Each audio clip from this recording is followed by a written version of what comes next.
ಅಖಂಡಮಂಡಲಾಕಾರಂ ವ್ಯಾಪ್ತಂ ಯೇನ ಚರಾಚರಂ ತತ್ಪದಂ ದರ್ಶಿತಂ ಯೇನ ತಸ್ಮೈ ಶ್ರೀ ಗುರವೇ ನಮಃ. ಶ್ರುತಿ ಸ್ಮೃತಿ ಪುರಾಣಾನಾಂ ಆಲಯಂ ಕರುಣಾಲಯಂ ನಮಾಮಿ ಭಗವತ್ಪಾದಂ ಶಂಕರಂ ಲೋಕಶಂಕರಂ.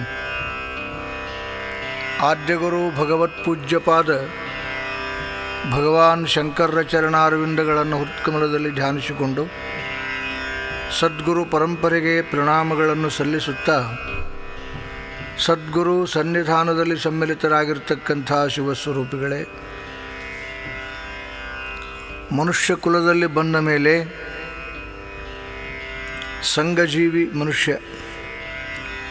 ಸಂಘಜೀವಿ ಅಂದ ಮೇಲೆ ಯಾವ ಸಂಘವನ್ನು ನಾವು ಮಾಡಬೇಕು, ಯಾವ ಸಂಘವನ್ನು ನಾವು ಬಿಡಬೇಕು ಎಂಬುದು ಬಹಳ ಪ್ರಧಾನವಾಗಿರ್ತಕ್ಕಂಥ ವಿಷಯ. ಅದಕ್ಕೆ ಸತ್ಸಂಗ ಎಂಬತಕ್ಕಂಥದ್ದು ಬಹಳ ಪ್ರಾಮುಖ್ಯವಾಗಿರ್ತಕ್ಕಂಥ ವಿಷಯ. ಶರಣರು ಕೂಡ ಒಂದು ಮಾತು ಹೇಳಿದರು, ಸಂಘವು ಎರಡುಂಟು, ಒಂದು ಹಿಡಿ ಒಂದು ಬಿಡು, ಕೂಡಲ ಸಂಗನ ಶರಣರ ಅಂತ ಒಂದು ಮಾತು ಹೇಳ್ಯಾರ.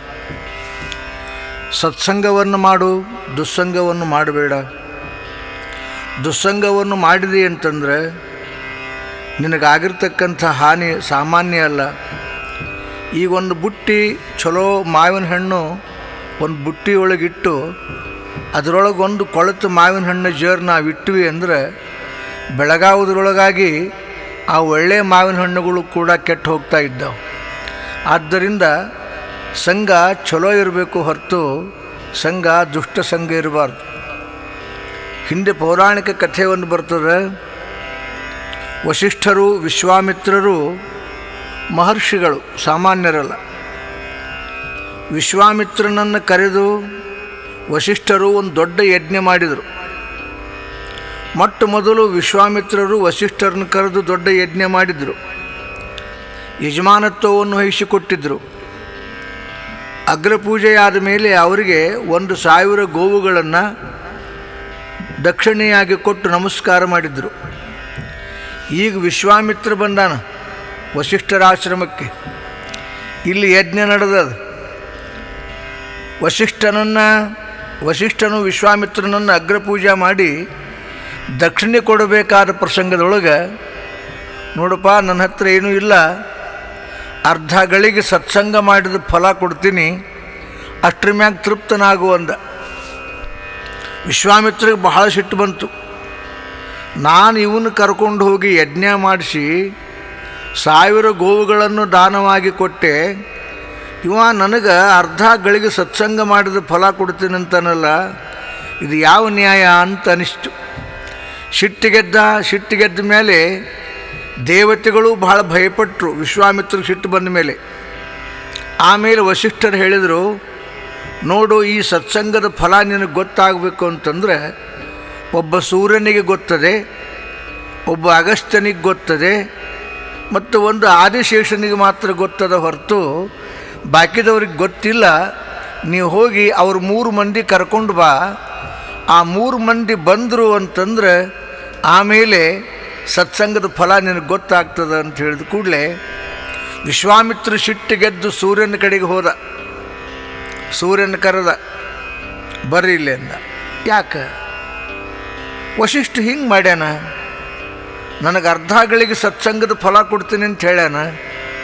ಅದಕ್ಕೆ ಅರ್ಧ ಗಳಿಗೆ ಸತ್ಸಂಗದಿಂದ ಏನು ಫಲ ಆಗ್ತದೆ? ಅದಕ್ಕೆ ನಿರ್ಣಯ ಮಾಡಿ ಬರ್ರಿ ಅಂತ ಕರೆದ. ಆಗ ಸೂರ್ಯ ಅಂದ, ಬರ್ತಿದ್ದೆ ನಾನೀಗ ಜಗ ಬಿಟ್ಟು ಬಂದೆ ಅಂದರೆ ಈ ಲೋಕವನ್ನು ಬೆಳಗುವವರು ಯಾರು? ಈ ಲೋಕಕ್ಕೆ ಪ್ರಕಾಶ ಎಲ್ಲಿಂದ ಬರ್ತದೆ? ಅದಕ್ಕೆ ಅದು ಬೆಳಗುವಂಥ ಒಂದು ವಸ್ತು ಇಲ್ಲಿಡು, ಅದು ಸೂರ್ಯನಂತೆ ಬೆಳಕಾಗಿ ಜಗತ್ತನ್ನು ಬೆಳಗಿತು ಅಂದರೆ ನಾನಿನ್ನು ಕೂಡ ಬರ್ತೀನಿ ಎಂದ. ಸಿಟ್ಟಿಗೆದ್ದ ವಿಶ್ವಾಮಿತ್ರ, ನೀವೆಲ್ಲರೂ ಒಂದೇ ಇದ್ದೀರಿ, ನೀವು ಮಾತಾಡ್ಕೊಂಡು ನನಗೆ ಮೋಸ ಮಾಡ್ಲಿಕ್ಕೆ ಹತ್ತೀರಿ, ಬಾ ಅಂದ್ರೆ ಬರೋದಿಲ್ಲ ನೀನು, ಆಗಲಿ ಅಂಥೇಳಿ ಸಿಟ್ಟಿಗೆದ್ದು ಹೋದ. ಹೋಗಿ ಅಗಸ್ತ್ಯನನ್ನು ಕೇಳಿದ. ಅಗಸ್ತ್ಯ ವಿಂಧ್ಯಾದ್ರಿ ಪರ್ವತದ ಮೇಲೆ ಕೂತಿದ್ದಾನೆ. ಅವನ ಭಾರಕ್ಕೆ ಪರ್ವತವು ಬೆಳೆಯದಂತೆ ಅಷ್ಟಕ್ಕೆ ನಿಂತಿದೆ. ಆಗ ಅಗಸ್ತ್ಯನ ಕಡೆಗೆ ಹೋಗಿ ಹೇಳಿದ, ನೋಡು, ಮತ್ತು ವಶಿಷ್ಠ ಹಿಂಗೆ ಮಾಡ್ಯಾನ, ಅರ್ಧ ಗಳಿಗೆ ನಂಗೆ ಸತ್ಸಂಗದ ಫಲ ಕೊಡ್ತೀನಿ ಅಂತ ವಾಗ್ದಾನ ಮಾಡ್ಯಾನ, ಅದನ್ನು ನಿರ್ಣಯ ಮಾಡಬೇಕಾಗ್ಯದ, ನೀ ಬರಬೇಕು ಅಂತ ಹೇಳಿದ ಕೂಡಲೇ ಅಗಸ್ತ್ಯರು ಹೇಳಿದರು, ಬರ್ತಿದ್ದೆ, ನಾನೀಗ ಎದ್ದು ಬಂದೆ ಅಂದರೆ ಈ ವಿಂಧ್ಯಾದ್ರಿ ಪರ್ವತ ಆಗಸದತ್ರ ಬೆಳೆದು ಹೋಗ್ತದೆ, ಮುಂದೆ ದಕ್ಷಿಣ ಉತ್ತರಗಳ ಪ್ರಜ್ಞೆನ ಉಳಿಯೋದಿಲ್ಲ.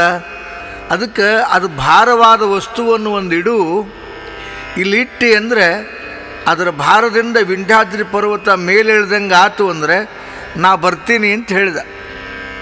ಅಲ್ಲೂ ಸಿಟ್ಟಿಗೆದ್ದ ವಿಶ್ವಾಮಿತ್ರ. ಸೂರ್ಯನೂ ಹಿಂಗೆ ಅಂದ, ಇವನು ಹಿಂಗೆ ಅಂದ, ಬಹುತೇಕ ನನ್ನ ನೋಡಿ ಮಾಡ್ತೀರಿ ನೀವು ಅಂಥೇಳಿ ಸಿಟ್ಟಿಗೆದ್ದು ಆದಿಶೇಷನ ಕಡೆಗೆ ಹೋದ. ನೋಡು, ದೊಡ್ಡ ನ್ಯಾಯ ಬಂದದ, ಸತ್ಸಂಗದ ಮಹಿಮಾ ಗೊತ್ತಾಗಬೇಕಾಗ್ಯದ, ಅದಕ್ಕೆ ನೀ ಬರಬೇಕು ಅಂತ ಹೇಳಿದ ಕೂಡಲೇ ಆದಿಶೇಷ ಹೇಳ್ತಾನೆ, ನಾ ಬರಬಹುದು, ಈ ಭೂಮಿ ಯಾರು ಹೊರತಾರಂತ ಹೇಳ್ತಾನೆ. ಈ ಭೂಮಿ ಹೊರಲಿಕ್ಕೆ ಮತ್ತೊಂದು ವಸ್ತು ಇಲ್ಲ, ಅದಕ್ಕೆ ಈ ಭೂಮಿ ಹೊರುವಷ್ಟು ಒಂದೇನಾದರೂ ಒಂದು ವಸ್ತುವನ್ನು ಇಲ್ಲಿ ಇಟ್ಟು ಅಂತಂದರೆ ನಾ ಬರಲಿಕ್ಕೆ ಸಾಧ್ಯ ಅದ ಅಂತ ಹೇಳಿದ. ಆಗ ಇವನಿಗೆಲ್ಲ ಅಸಹಾಯಕನಾಗಿಬಿಟ್ಟ ವಿಶ್ವಾಮಿತ್ರ. ಏನು ಮಾಡಲಿ, ಮೂರು ಮಂದಿನೂ ಹಿಂಗೆ ಮಾಡಿಬಿಟ್ರಲ್ಲ ಅಂಥೇಳಿ ಬಂದು ವಶಿಷ್ಠನ ಕೂಡ ಜಗಳ ತೆಗೆದ.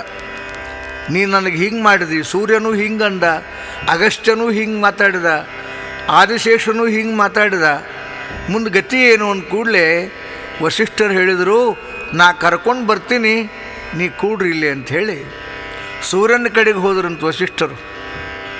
ಹೋಗಿ ನೋಡಪ್ಪ, ವಿಶ್ವಾಮಿತ್ರ ಜಗಳ ತೆಗೆದಾನ, ಆ ಸತ್ಸಂಗದ ಫಲ ತೋರಿಸ್ಬೇಕಾಗ್ಯದ, ನೀ ಬರಬೇಕು ಅಂದ ಕೂಡಲೇ ಸೂರ್ಯ ಅಂದ, ಈ ಲೋಕ ಬೆಳಗವ್ರು ಯಾರು? ಸೂರ್ಯನ ಪ್ರಕಾಶದ ಅಂತ ಲೋಕದ ಚೇಷ್ಟೆ ನಡೆದಾವ, ಮತ್ತು ಆ ಲೋಕದ ಚೇಷ್ಟೆಗಳು ನಡೆಯುವುದಕ್ಕೆ ಪ್ರಕಾಶನೇ ಇಲ್ಲ ಅಂದಮೇಲೆ ಮುಂದೆ ಗತಿ ಏನು? ಅದಕ್ಕೊಂದು ಪ್ರಕಾಶಮಾನವಾದ ಒಂದು ವಸ್ತುವನ್ನು ಇಡು, ನಾ ಬರ್ತೀನಿ ಅಂತ ಅಂದವ. ಆಗ ವಶಿಷ್ಠರು ತಮ್ಮ ಕೊರಳಾಗಿರ್ತಕ್ಕಂಥ ಕಂಠಮಾಲೆಯನ್ನು ತೆಗೆದು ಸೂರ್ಯನ ಜಗದೊಳಗಿಟ್ಟರು. ನಾ ಸತ್ಸಂಗ ಮಾಡಿದ್ದು ಸತ್ಯವಾಗಿದ್ದರೆ ಈ ಲೋಕವನ್ನು ಈ ಕಂಠಮಾಲೆ ಬೆಳಗುತ್ತದೆ ಅಂಥೇಳಿ ಸಂಕಲ್ಪ ಮಾಡಿದ. ಆ ಕಂಠಮಾಲೆ ಸೂರ್ಯನಷ್ಟು ಪ್ರಖರವಾಗಿ ಜಗತ್ತನ್ನು ಬೆಳಗಲಿಕ್ಕೆ ಹೆಚ್ಚು. ಆತ ಸೂರ್ಯ ಬಂದ, ಅಗಸ್ತ್ಯನ ಕಡೆಗೆ ಹೋದರು ವಶಿಷ್ಠರು. ನೋಡು, ಹಿಂಗೆ ವಿಶ್ವಾಮಿತ್ರ ಜಗಳ ತೆಗೆದ, ನೀ ಬರಬೇಕು ಅಂದ ಕೂಡಲೇ ವಿಂಧ್ಯಾದ್ರಿ ಪರ್ವತದ ಮೇಲೆ ಭಾರವಾಗಿ ಕುಂತಿದ್ದೇನೆ, ಒಂದು ವೇಳೆ ನಾನು ಎದ್ದೆ ಅಂದರೆ ಈ ಪರ್ವತ ಮ್ಯಾಲೆ ಹೇಳ್ತದೆ, ಅದಕ್ಕೆ ಇದು ಭಾರವನ್ನು ಒಂದಿಟ್ಟು, ನನ್ನಷ್ಟೇ ಭಾರವಾದ ಒಂದು ವಸ್ತುವನ್ನಿಟ್ಟು ನೀ ಕರ್ಕೊಂಡು ಹೋದ್ರೆ ಬರ್ತೀನಿ ಅಂತ ಹೇಳಿದ. ಆಗ ವಶಿಷ್ಠರು ಒಂದು ತಮ್ಮ ಕೈಯೊಳಗಿನ ಕಮಂಡಲವನ್ನು ತೆಗೆದು ಆ ವಶಿಷ್ಠನು ಕೂತಿರ್ತಕ್ಕಂಥ ಜಾಗದೊಳಗಿಟ್ಟು, ಸತ್ಸಂಗವನ್ನು ನಾ ಮಾಡಿದ್ದು ಸತ್ಯವಾಗಿದ್ದರೆ ಈ ಕಮಂಡಲವು ಅಗಸ್ತ್ಯನ ಕೆಲಸವನ್ನು ಮಾಡಲಿ ಎಂಬುದಾಗಿ ಸಂಕಲ್ಪ ಮಾಡಿದ. ಆ ಕಮಂಡಲ ಬಹಳ ಭಾರವಾಗಿ ಅದು ಅಗಸ್ತ್ಯನ ಕಾರ್ಯವನ್ನು ಮಾಡಿತು. ಪರ್ವತ ಮ್ಯಾಲೆ ಏಳಲಿಲ್ಲ. ಆಮೇಲೆ ಆದಿಶೇಷನ ಕಡೆಗೆ ಬಂದರು ವಶಿಷ್ಠರು. ಬಂದು, ಅಪ್ಪ ನೋಡು, ವಿಶ್ವಾಮಿತ್ರ ಹಿಂಗೆ ಜಗಳ ತೆಗೆದಾನ, ನೀ ಬರಬೇಕು ಅಂದ ಕೂಡಲೇ ಅವಾಗ ಆದಿಶೇಷ ಹೇಳ್ತಾನೆ, ಈ ಭೂಮಿಯನ್ನು ಯಾರು ಹೊರತಾರಪ್ಪ? ಭೂಮಿ ಹೊರವ್ರನ್ನೊಬ್ಬನ ಕರ್ಕೊಂಡು ಬಂದ್ರೆ ನಾ ಖುಲ್ಲ ಆಗ್ತೀನಿ, ಬರ್ತೀನಿ ಅಂತಂದು ಕೂಡಲೇ ಯೋಗದಂಡವನ್ನು ತೆಗೆದು ಆದಿಶೇಷನ ಜಗದೊಳಗಿಟ್ಟು, ಆದಿಶೇಷ ಹೊಳ್ಳಿ ಬರೋ ತನಕನೂ ಈ ಯಾವ ಯೋಗದಂಡ ಈ ಭೂಮಿಯ ಭಾರವನ್ನು ಹೊರಲಿ ಅಂಥೇಳಿ ಸಂಕಲ್ಪ ಮಾಡಿದ. ಆತ ಯೋಗ ದಂಡದ ಆಧಾರ ಮೇಲೆ ಪೃಥ್ವಿ ನಿಂತು ವಶಿಷ್ಠರು ಹೊಳ್ಳಿ ಬಂದರು. ಸೂರ್ಯ ಬಂದ, ಆದಿಶೇಷ ಬಂದ, ಅಗಸ್ತ್ಯ ಬಂದ. ಆಗ ವಿಶ್ವಾಮಿತ್ರರು ವಶಿಷ್ಠನ ಪಾದಕ್ಕೆ ನಮಸ್ಕಾರ ಮಾಡಿದರು. ನೋಡು, ಅರ್ಧಗಳಿಗೆ ಸತ್ಸಂಗದ ಫಲ ನೀ ಕೊಡ್ತೀನಿ ಅಂದದ್ದು ನಾ ಉದಾಸೀನ ಮಾಡಿದೆ, ತಪ್ಪಾತು ನಂದು.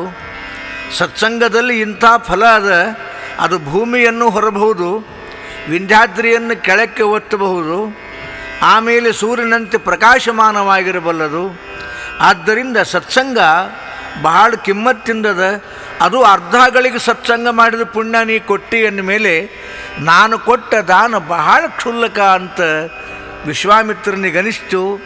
ನಮಸ್ಕಾರ ಮಾಡಿ ಸತ್ಸಂಗದ ಫಲವನ್ನು ತೆಗೆದುಕೊಂಡು ಹೋದ ಅಂತ ಒಂದು ಪುರಾಣದಾಗ ಬರ್ತದೆ. ಹಂಗೆ ಸತ್ಸಂಗ ಎಂಬುದು ಎಂಥವ್ರನ್ನೂ ಕೂಡ ಧನ್ಯರನ್ನಾಗಿ ಮಾಡ್ತದೆ, ಎಂಥವರನ್ನು ಕೂಡ ಉತ್ತಮರನ್ನಾಗಿ ಮಾಡ್ತದೆ. ದುಸ್ಸಂಗ ಎಂಥ ದೊಡ್ಡವ್ರನ್ನೂ ಕೆಡಿಸ್ತದೆ, ಪ್ರಪಾತಕ್ಕೆ ಒಯ್ತದೆ. ಆದ್ದರಿಂದ ಸಂಘವು ಎರಡುಂಟು, ಒಂದು ಬಿಟ್ಟು ಒಂದು ಹಿಡಿ, ಕೂಡಲ ಸಂಗನ ಶರಣರ. ಸತ್ಪುರುಷರ ಸಂಘವನ್ನು ಮಾಡಪ್ಪ, ಅದರಿಂದ ನಿನಗೆ ಕಲ್ಯಾಣ ಆಗ್ತದೆ ಅಂತ ನಿಜಗುಣರು ಒಂದು ಕಡೆಗೆ ಒಂದು ಮಾತು ಹೇಳಿದರು. ವೈರಾಗ್ಯಕ್ಕೆ ಅವಧಿ ಹೇಳಿದರು, ಜ್ಞಾನಕ್ಕೆ ಅವಧಿ ಹೇಳಿದರು, ಭಕ್ತಿಗೆ ಅವಧಿ ಹೇಳಿದರು. ಸತ್ಸಂಗಕ್ಕೆ ಅವಧಿ ಹೇಳಿಲ್ಲ ನಿಜಗುಣರು. ಸತ್ಸಂಗ ಎಷ್ಟು ದಿವಸ ಮಾಡಬೇಕು, ಎಷ್ಟು ವರ್ಷ ಮಾಡಬೇಕು ಅಂತ ಕೇಳಿದರೆ, ಶರೀರವಿರುವನಕ ಅರಿತವರ ಸಂಘವನು. ದೇಹದಲ್ಲಿ ಕೊನೆಯ ಉಸಿರು ಎಲ್ಲಿವರೆಗದ, ರಕ್ತದ ಕಣಕಣಗಳು ಎಲ್ಲಿವರೆಗೆ ನಿನ್ನ ದೇಹದಲ್ಲಿ ಇದ್ದಾವೆ, ಅಲ್ಲಿಯ ಪರಂತರನು ಸತ್ಸಂಗವನ್ನು ಮಾಡು ಹೊರತು ದುಸ್ಸಂಗವನ್ನು ಮಾಡಬೇಡ. ದುಸ್ಸಂಗ ಬಹಳ ಭಂಗ ಮಾಡ್ತದೆ. ಅದು ಸಜ್ಜನರ ಸಂಘವು ಹೆಜ್ಜೆಯನ್ನು ಸವಿದಂತೆ. ಸಜ್ಜನರ ಸಂಘ ಹೆಜ್ಜೆಯನ್ನು ಸವಿದಂತೆ, ದುರ್ಜನರ ಸಂಘ ಬಚ್ಚಲ ನೀರಿನಂತೆ. ಆದ್ದರಿಂದ ಇಂಥ ಸತ್ಸಂಗ ಎಂಬತಕ್ಕಂಥದ್ದು ಬಹಳ ಮಹತ್ವದ್ದದ. ಈ ಊರೊಳಗೆ ಒಬ್ಬವ ಅತ್ತರ್ ಮಾರಕ್ಕೆ ಹೊಂಟಾನ. ಅತ್ತರ್ ಕಾಜಿನ ಪೆಟ್ಟಿಗೆ ಒಳಗೆ ಅತ್ತರ್ ಬಾಟ್ಲಿ ಇಟ್ಕೊಂಡು ಅತ್ತರ್ ತಗೊಳ್ರಿ ಅತ್ತರ್ ತಗೊಳ್ರಿ ಅಂತ ಹೊರಟಾನ. ಒಬ್ಬ ಮನುಷ್ಯ ಎದುರಿಗೆ ಬರ್ತಾನೆ. ಅವ ಈ ಅತ್ತರ್ನ ಪುಕ್ಕಟ್ಟು ಹೊಡಿಬೇಕು ಅಂಥೇಳಿ, ನೋಡು ಈ ಬಾಟ್ಲಿಗೆ ಎಷ್ಟು ಹೇಳ್ತಿದ್ದೆ, ಈ ಬಾಟ್ಲಿಗೆ ಎಷ್ಟು ಹೇಳ್ತಿದ್ದೆ ಕೇಳಿದ. ಅವ ಇದ್ದ ರೇಟ್ ಹೇಳಿದ.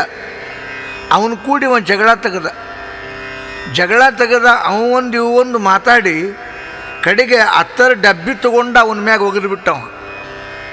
ಆಯಿತು, ಬಾಟ್ಲಿಗಳು ಒಡೆದು ಅತ್ತರೆಲ್ಲ ಮೈತುಂಬ ಆಯಿತು.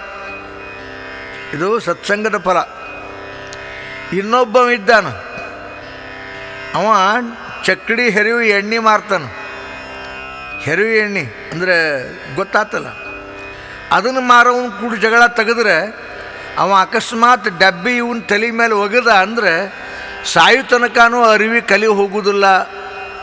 ಹಂಗೆ ಸತ್ಸಂಗ ಎಂಬತಕ್ಕಂಥದ್ದು ಅದು ಉತ್ತಮ ವಾಸನೆಯನ್ನು ಕೊಡುತ್ತದೆ, ಉತ್ತಮ ಫಲವನ್ನೇ ಕೊಡುತ್ತದೆ, ಉತ್ತಮ ಕಾರ್ಯವನ್ನೇ ಮಾಡುತ್ತದೆ. ದುಸ್ಸಂಗ ಅಧಮ ಕಾರ್ಯವನ್ನು ಮಾಡುತ್ತದೆ. ಆದ್ದರಿಂದ ಸತ್ಸಂಗ ಎಂಬತಕ್ಕಂಥದ್ದನ್ನು ಮಾಡು. ಅದು ನೀ ಎಂಥ ಪಾಪಿ ಇದ್ರೂ, ಎಂಥ ಉದಾಸೀನ ಇದ್ರೂ ನಿನ್ನನ್ನು ಉದ್ಧಾರ ಮಾಡ್ತದೆ. ಅದು ಶಿವಾನಂದಪ್ಪ ಅವರು ಹೆಬ್ಬಳ್ಳಿ ಒಳಗೆ ಶಾಸ್ತ್ರ ಹೇಳ್ತಿದ್ರಂತೆ. ಶಾಸ್ತ್ರ ಹೇಳೋ ಹೊತ್ತಿನೊಳಗೆ ಆ ಊರೊಳಗೊಂದು ದೊಡ್ಡ ಗಲಾಟೆ. ಹನುಮಂತಪ್ಪ ಅಂಥೇಳಿ ದೊಡ್ಡ ದರೋಡೆಖೋರ, ಮತ್ತು ಅವ ಕೂಸುಗಳನ್ನು ಕೊಂದಿದ್ದ, ಸ್ತ್ರೀಯರ ಮಾನಭಂಗ ಮಾಡಿದ್ದ, ಶ್ರೀಮಂತರ ಮನೆ ದರೋಡೆ ಮಾಡಿದ್ದ. ಅವ ಊರಾಗ ಬಂದ್ರೆ ಎಲ್ಲರಿಗೂ ಭಯ ಬರ್ತಿತ್ತಂತ. ಅಂಥವ ಅಪ್ಪ ಅವ್ರು ಹೋಗಿ ಶಾಸ್ತ್ರ ಹೇಳುವಾಗ ಅವಾಗನಿಸ್ತಂತೆ, ಯಾರೋ ಗದಗಿನ ಶಿವಾನಂದರು ಬಂದಾರಂತೆ, ನೋಡೋಣ ಏನು ಹೇಳ್ತಾರೆ ಅಂಥೇಳಿ ಹೋಗಿ ಕುಂತನಂತಲ್ಲಿ. ಜನರಿಗೆಲ್ಲರಿಗೂ ಭಯ, ಇವು ಯಾಕೆ ಬಂದ ಅಂಥೇಳಿ. ಯಾಕೆ ದುಷ್ಟರನ್ನ ಕಂಡ್ರೆ ದೂರ ಹಾಯ್ಬೇಕಂತೆ ಯಾವಾಗಲೂ. ಇವು ಯಾಕೆ ಬಂದ ಅಂತ ಎಲ್ಲರೂ ಭಯಗ್ರಸ್ತರಾದರು. ಶಾಸ್ತ್ರ ಮುಗೀತು. ಅವರವತ್ತೇನು ಹೇಳಿದರು ಅಂದರೆ, ಎಂಥೆಂಥ ಪಾಪ ಮಾಡಿದವನಿಗೆ ಯಾವ್ಯಾವ ಶಿಕ್ಷೆ ಆಗ್ತದೆ, ಪಾಪಗಳನ್ನು ಮಾಡಬಾರದು ಅಂತ ಭಯಾನಕ ವಾಕ್ಯಗಳಿಂದ ಆ ಪಾಪದ ಬಗ್ಗೆ ವಿಶ್ಲೇಷಣೆ ಮಾಡಿದ್ರು. ಇವಾಗ ಪರಿಣಾಮ ಆಗಿತ್ತದು.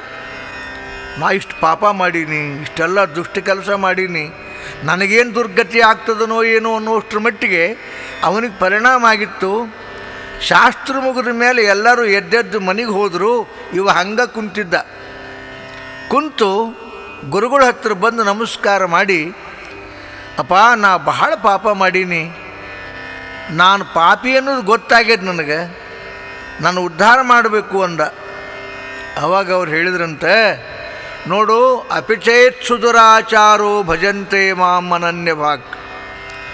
ಮಾತನಾಡಲಿಕ್ಕೆ ಅಯೋಗ್ಯವಾಗಿರತಕ್ಕಂಥ ಪಾಪಗಳನ್ನೇ ಯಾರು ಮಾಡಿದ್ರೂ ಕೂಡ ನಾ ಮಾಡಿದ್ದು ಪಾಪ ಅಂತ ಗೊತ್ತಾಗಿ ಇನ್ನೊಮ್ಮೆ ಜನ್ಮಾಂತರ ಇಂಥ ಪಾಪಗಳನ್ನು ಮಾಡುವುದಿಲ್ಲ ಅಂತ ಪ್ರತಿಜ್ಞೆ ಮಾಡಿ ನನ್ನನ್ನೇ ಯಾರು ನಂಬುತ್ತಿದ್ದಾರೆಯೋ ಅರ್ಜುನ ಸಾಧುರೇವ ಸಮಂತವ್ಯಂ, ಅವನನ್ನು ಮಹಾ ಸಾಧುವಂತ ನಾ ತಿಳಿತೀನಿ ಅಂತ ಗೀತೆಯಲ್ಲಿ ಭಗವಂತ ಹೇಳಿದಂತೆ ಅಪ್ಪ ಅವ್ರು ಹೇಳಿದ್ರಂಥವನಿಗೆ, ನೋಡು ನೀ ಏನೇನು ಪಾಪ ಮಾಡಿದಿ ಎಲ್ಲ ನನ್ನ ಮುಂದೆ ಹೇಳಿಬಿಡು. ಮನುಷ್ಯ ಒಮ್ಮೆ ಎಡುತ್ತಾನೆ, ಇಡೀ ಜೀವನದಲ್ಲಿ ಒಮ್ಮೆ ಎಡುತ್ತಾನೆ. ಎಡವಿದ ಕಲ್ಲು ಎಡವಬಾರದು ಪುನಃ. ಎಲ್ಲಿ ಎಡವಿನಿ ಅಂತ ನೆನಪಿಟ್ಟುಕೊಂಡು ಆ ಎಡವಿದ ಕಲ್ಲು ಪುನಃ ಎಡುವುದಂಗೆ ಹೋಗಿಬಿಟ್ಟ ಅಂದರೆ ಅವ ಧನ್ಯನಾಗ್ತಾನೆ. ಅದಕ್ಕೆ ನೀನು ಒಮ್ಮೆ ಪಾಪ ಮಾಡಿದಿ, ನಾ ಪಾಪ ಮಾಡೀನಿ ಅಂತ ನಿನಗೆ ಅನಿಸ್ಯದ, ನೀನು ಅದನ್ನೆಲ್ಲ ನನ್ನ ಮುಂದೆ ಹೇಳಿಬಿಡು, ಉಪದೇಶ ತಗೋ ಅಂದ್ರಂತವಾಗ. ಹ್ಞೂನ್ರಿಯಪ್ಪ ಅಂದು ಏನೇನು ಮಾಡಿದ್ದ ಎಲ್ಲವನ್ನೂ ಹೇಳ್ದ. ಕೊನೆಗೆ ಒಂದು ಬಿಟ್ಟಿದ್ದವ, ಒಂದು ಅಲ್ಲದ ಸಂಘ ಮಾಡಿದ್ದ, ಅದನ್ನು ಒಂದು ಬಿಟ್ಟು ಉಳುಕಿದೆಲ್ಲ ಹೇಳಿದ. ಇನ್ನು ಹೆದರಬೇಡ ಹೋಗು ಅಂಥೇಳಿ ಉಪದೇಶ ಕೊಟ್ಟರು. ಅವ ಇಷ್ಟು ಪರಿವರ್ತನ ಅನ್ನಂತೆ ಹೆಬ್ಬಳ್ಳಿ ಒಳಗೆ ಯಾರ್ಯಾರು ಅಪ್ಪ ಅವ್ರ ಶಿಷ್ಯರಿದ್ದಾರೆ ಅವ್ರ ಮನೆಗೆಲ್ಲ ಹೋಗಿ ಹೂಪತ್ರಿ ಕೊಟ್ಟು ಬರ್ತಿದ್ನಂತವ. ಮುಂದೆ ಸತ್ತ. ನೋಡ್ರಿ ಸಂಘ ಎಷ್ಟು ಕೆಟ್ಟದ ಅನ್ನೋದು ಹೇಳ್ತೀನಿ ನಿಮಗೆ. ಸತ್ತ ಮೇಲೆ ಬ್ರಹ್ಮರಾಕ್ಷಸ ಆದವ. ಗುರು ಉಪದೇಶ ತಗೊಂಡು ಇಷ್ಟೆಲ್ಲ ಪಾಪಗಳನ್ನು ಮಾಡಿದ್ದು ಒಪ್ಪಿಕೊಂಡ್ರೂ ಕೂಡ ಬ್ರಹ್ಮರಾಕ್ಷಸ ಆದ. ಒಬ್ಬ ಸಣ್ಣ ಹುಡುಗಿ ಮೈಯೊಳಗೆ ಅದು ಆವೇಶ ಆಯ್ತು. ಯಂತ್ರ ಮಂತ್ರ ತಂತ್ರ ದೆವ್ವ ಬಿಡಿಸೋರು ಭೂತ ಬಿಡಿಸೋರು ಸಾಕಷ್ಟು ಮಂದಿ ಲಗ ಹೊಡೆದ್ರು, ಅದೇನು ಬಿಡಲಿಲ್ಲ. ಅದು ಹೇಳ್ತಿದ್ನಂತ ಅವ ಮೈಯಾಗ ಬಂದು, ನೋಡು ನೀವೆಷ್ಟು ಮಂತ್ರ ಕಲ್ತೀರಿ ನನಗೆ ಗೊತ್ತದ, ನೀವೇನು ಮಾಡ್ತೀರಿ ನನಗೆ ಗೊತ್ತದ, ನಾನು ಬಿಡ್ಸೋಕೆ ನಿಮ್ಮ ಕಡೆಯಿಂದ ಆಗೋದಿಲ್ಲ ಅಂತಿತ್ತಂಥದ್ದು.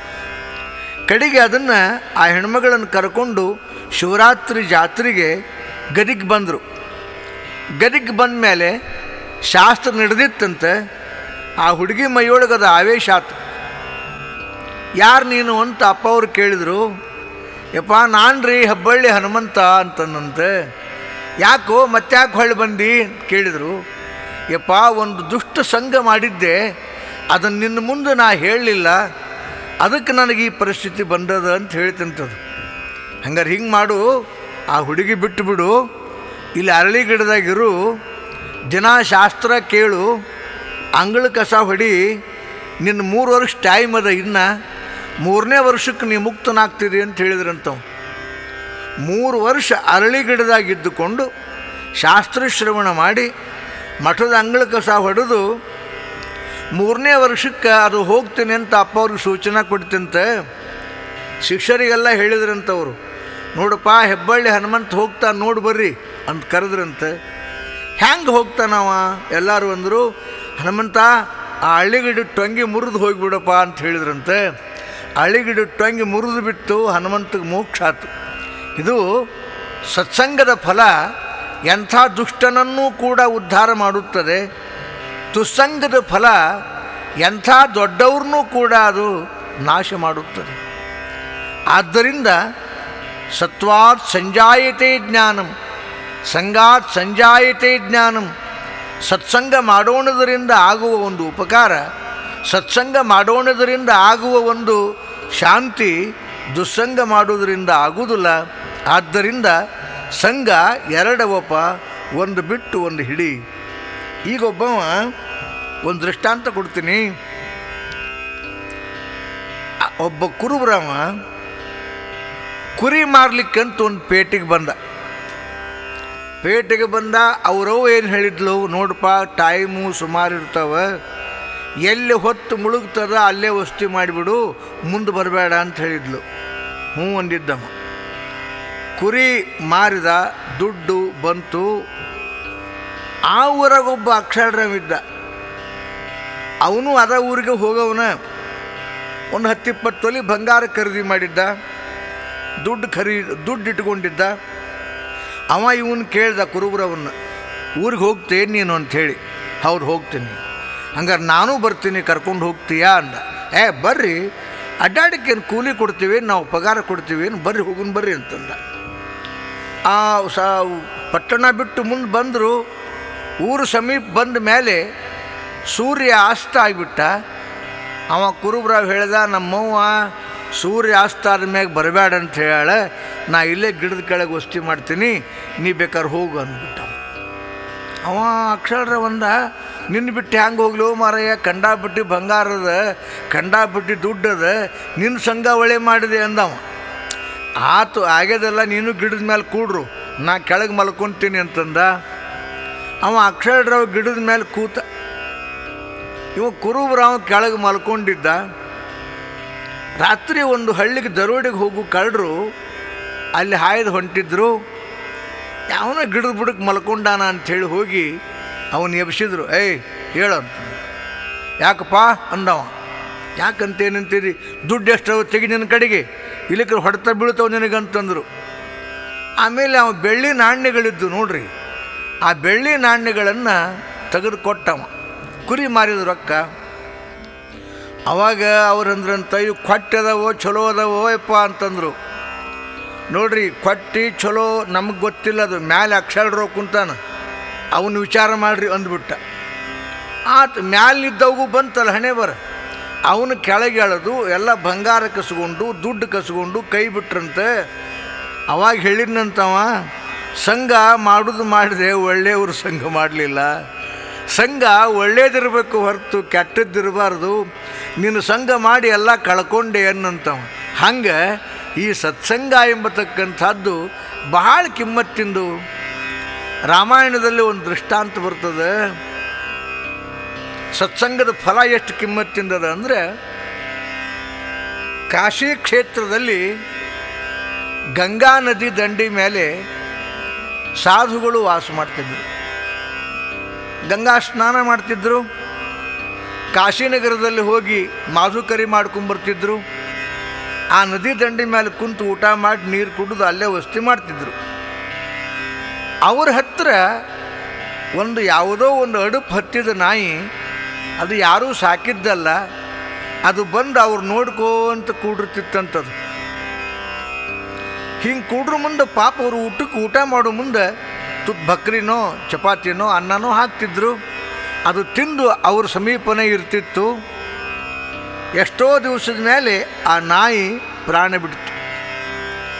ಆ ನಾಯಿ ಪ್ರಾಣ ಬಿಟ್ಟ ಮೇಲೆ ಎರಡನೇ ಜನ್ಮ ರಾಜಕುಮಾರಿಯಾಗಿ ಹುಟ್ಟಿತಂಥದ್ದು. ರಾಜಕುಮಾರಿಯಾಗಿ ಹುಟ್ಟಿತು. ಅಂತಃಪುರದಲ್ಲಿರಬೇಕು, ಸಾಕಷ್ಟು ಸೇವಕರು, ಎಲ್ಲ ಭಾಗ್ಯ ಇತ್ತು. ಆ ಸಂಸ್ಕಾರ ಹೋಗಲಿಲ್ಲ ಆಕೆಗೆ. ಅಯ್ಯೋ, ಎಂಥಲ್ಲಿ ಬಂದು ಹುಟ್ಟಿದೆ ನಾನು, ಎಲ್ಲೋ ಒಂದು ಜಗದಾಗ ಹುಟ್ಟಿದ್ನಿ ಅಂದರೆ ಅಡ್ಡಾಡ್ಕೊಂತ ಹೋಗಿ ಸತ್ಪುರುಷರು ಸೇವಾ ಮಾಡ್ತಿದ್ದೆ, ಸತ್ಸಂಗ ಮಾಡ್ತಿದ್ದೆ, ಸತ್ಕಥಾ ಗೋಷ್ಠಿ ಮಾಡ್ತಿದ್ದೆ. ರಾಜಕುಮಾರಿಯಾಗಿ ಹುಟ್ಟಿ ಏನೂ ಪ್ರಯೋಜನ ಇಲ್ದಂಗೆ ಆತಲ್ಲ ಅಂತ ಅನಿಸ್ತಿತ್ತಂಥದ್ದು. ಎಷ್ಟೋ ದಿವಸ ಹಿಂಗೆ ಹೋಯಿತು, ಲಗ್ನ ಆಗಲಿಲ್ಲ. ಆಮೇಲೆ ಮರಣವಾಯಿತು ಆ ರಾಜಕುಮಾರಿಗೆ. ಮುಂದೆ ಮೂರನೇ ಜನ್ಮ ಶಬರಿಯಾಗಿ ಹುಟ್ಟಿಲ್ಲಂತಾಕೆ. ಶಬರಿಯಾಗಿ ಹುಟ್ಟಿಲ್ಲೋ ಕಾರಣ ಏನು ಅಂತಂದರೆ, ಸತ್ಪುರುಷರ ಸಹವಾಸ ಮಾಡಿದ್ದು, ಅವರು ಉಸಿರು ಬಡಿಸಿಕೊಂಡಿದ್ದು, ಅವರು ಇರುವ ದಿಕ್ಕಿನಿಂದ ಗಾಳಿ ಬಡಿಸಿಕೊಂಡಿದ್ದು, ಅವರು ಕೈಯೊಳಗಿನ ಪ್ರಸಾದ ಊಟ ಮಾಡಿದ ಪುಣ್ಯ ಶಬರಿಯಾಗಿ ಹುಟ್ಟಿಲ್ಲು ಕಿಷ್ಕಿಂಧ ನಾಡಿನಲ್ಲಿ. ಅಲ್ಲೇ ಒಂದು ಸಣ್ಣ ಗುಡಿಸಲ ಹಾಕ್ಕೊಂಡು ಇರ್ತಿದ್ಲು. ಅವಾಗ ಅನ್ನಿಸ್ತಿತ್ತಂತೆ, ಸತ್ಪುರುಷರ ಹತ್ರ ಹೋಗ್ಬೇಕು, ಸೇವಾ ಮಾಡಬೇಕು, ಅವ್ರು ಹೇಳಿದು 4 ಮಾತು ಕೇಳಬೇಕು, ಧನ್ಯಳಾಗಬೇಕು ಅಂತ ಅನ್ನಿಸ್ತಿತ್ತಂತ ಆಕೆಗೆ. ಆದ್ರೆ ಒಳಗೊಂಡೇನಿತ್ತು ಅಂದರೆ, ನಾವು ಶಬರರು, ನಮ್ಮನ್ನು ಯಾರು ಮುಟ್ಟಿಸ್ಕೊಂತಾರೆ ಮಹಾತ್ಮರು, ನಮ್ಮ ಕಡೆಯಿಂದ ಸೇವಾ ಏನು ಮಾಡಿಸ್ಕೊಂತಾರೆ, ಛೇ ಬೇಡ, ಹಂಗೆ ಮಾಡೋದು. ಹಂಗಾರೆ ಮ್ಯಾಲೆ ಮತಂಗ ಋಷಿಗಳ ಆಶ್ರಮ ಇತ್ತು. ಮತಂಗ ಋಷಿಗಳು ಬ್ರಾಹ್ಮಿ ಸಮಯದಲ್ಲಿ ತುಂಗಭದ್ರೆಗೆ ಬಂದು ಸ್ನಾನ ಮಾಡಿಕೊಂಡು ಹೋಗ್ತಿದ್ರಂತೆ. ಅದನ್ನು ನೋಡಿದ್ಲು ಶಬರಿ. ನೋಡಿ ವಿಚಾರ ಮಾಡಿಲ್ಲು, ಅವ್ರು ಅಡ್ಡಾಡು ಜಾಗ ಕಸ ಹೊಡಿಬೇಕು, ಅವ್ರಿಗೆ ಮುಳ್ಳು ಕಲ್ಲು ತಾಟದಂಗೆ ವಿಚಾರ ಮಾಡಬೇಕು ಅಂಥೇಳಿ ಕಸ ಹೊಡಿಲಿಕ್ಕೆ ಪ್ರಾರಂಭ ಮಾಡಿಲ್ಲ. ಅವರು ಎದ್ದು ಬರುವುದರೊಳಗಾಗಿ ನದಿಯವರೆಗೆ ಕಸ ಗೂಡಿಸಿ ನೀರು ಚಳೆ ಹಾಕ್ತಿದ್ಲಂತ. ಮತಂಗರು ವಿಚಾರ ಮಾಡಿದರು, ದೇವತೆಗಳು ಬಹಳ ದುಷ್ಟರು, ನನ್ನ ಪುಣ್ಯ ಅಪಹರಣ ಮಾಡಬೇಕು ಅಂಥೇಳಿ ಇಂದ್ರ ಯಾವುದೋ ದೇವತೆಗಳನ್ನು ಕಳಿಸಿರಬೇಕು. ಅವರು ಬಂದು ಈ ಕಾರ್ಯ ಮಾಡ್ತಾರಲ್ಲ, ಯಾರಿದನ್ನು ಮಾಡ್ತಿರಬಹುದು, ಪತ್ತೆ ಹಚ್ಚಬೇಕು ಅಂಥೇಳಿ ಶಿಷ್ಯರಿಗೆ ಹೇಳಿದ್ರಂತ ಮತಂಗರು. ಹೇಳಿದ ಮೇಲೆ ಶಿಷ್ಯರು ಕಾಯ್ಲಿಕ್ಕೆ ಹತ್ತಿದ್ರು. ಈಕೆ ಯಾರ ಕೈಗೂ ಸಿಗಲಿಲ್ಲ. ಕೊನೆಗೊಂದು ದಿವಸ ಆಕೆಗಿಂತ ಮುಂಚೆ ಎದ್ದು ಕೆಲವು ಮಂದಿ ಶಿಷ್ಯರು ಬಂದು ಕಂಟಿ ಮರಿ ಕೂತಿದ್ರು. ಈಕೆ ಕಸ ಹೊಡೆಯೋದು ನೋಡಿ ಮುಂದೆ ಹೋಗಿ ಕೈ ಮುಗಿದ್ರು. ಅವ್ವ, ಮತಂಗ ಋಷಿಗಳು ನಿಮ್ಮನ್ನು ಕರ್ಕೊಂಡು ಬಾ ಅಂತ ಹೇಳ್ಯಾರ, ಬರ್ರಿ.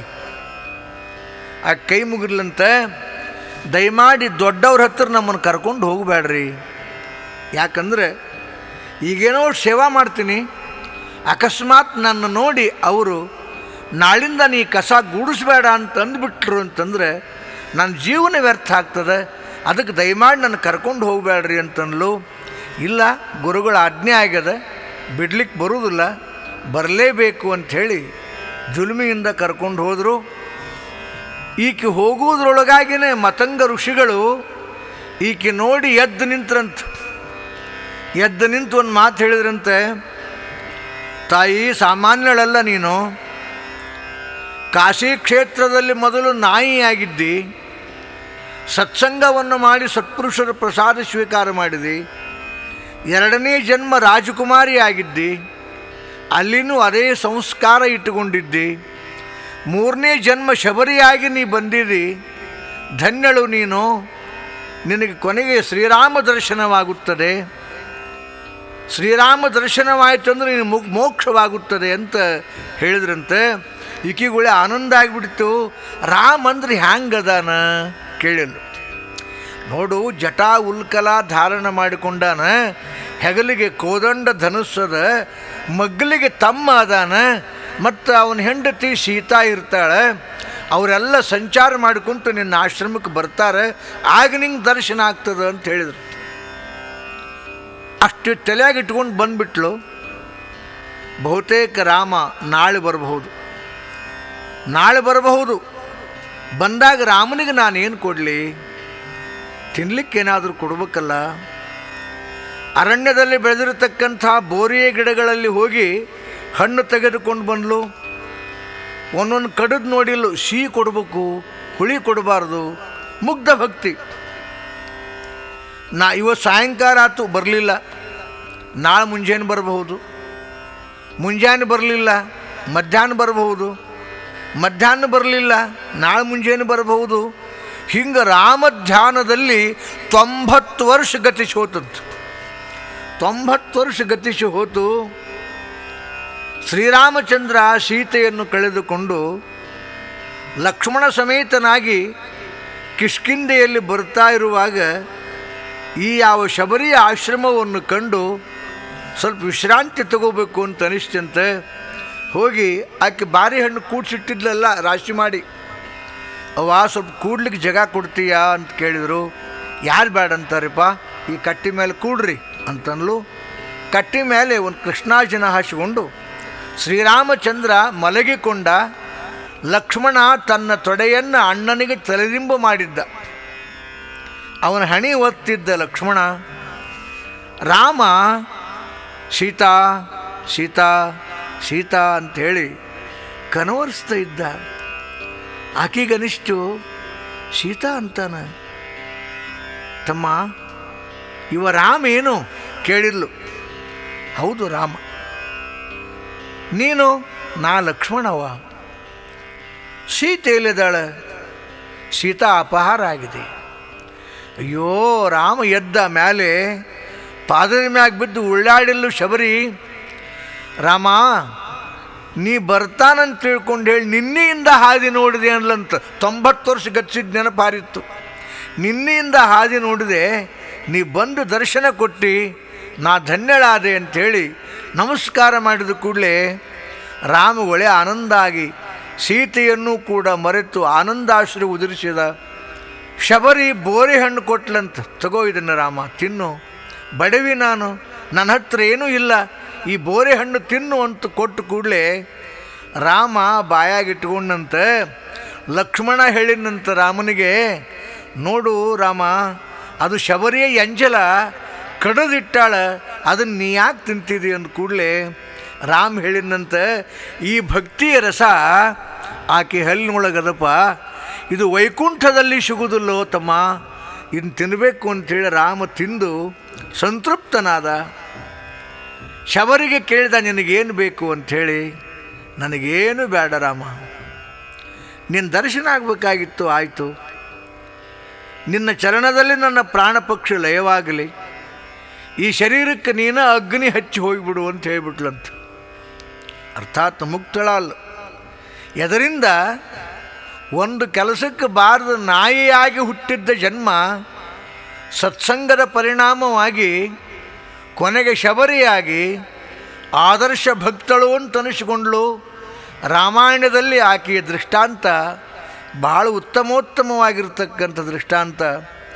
ಇಂಥ ದೃಷ್ಟಾಂತಗಳನ್ನು ವಿಚಾರ ಮಾಡಿಕೊಂಡಾಗ ಸತ್ಪುರುಷರ ಸಂಘ ನಮ್ಮನ್ನು ಎಷ್ಟು ಎತ್ತರಕ್ಕೆ ಒಯ್ತದ, ದುಷ್ಟರ ಸಂಘ ನಮ್ಮನ್ನು ಎಷ್ಟು ಕೆಳಗೆ ಒಯ್ತದ, ಈ ಯಾವ ವಿಚಾರ ಮಾಡಿಕೊಂಡು ಮನುಷ್ಯ ಸತ್ಸಂಗವನ್ನು ಮಾಡಬೇಕು ಎಂಬುವುದೇ ಸಕಲ ಮಹಾತ್ಮರ ಗುರಿ.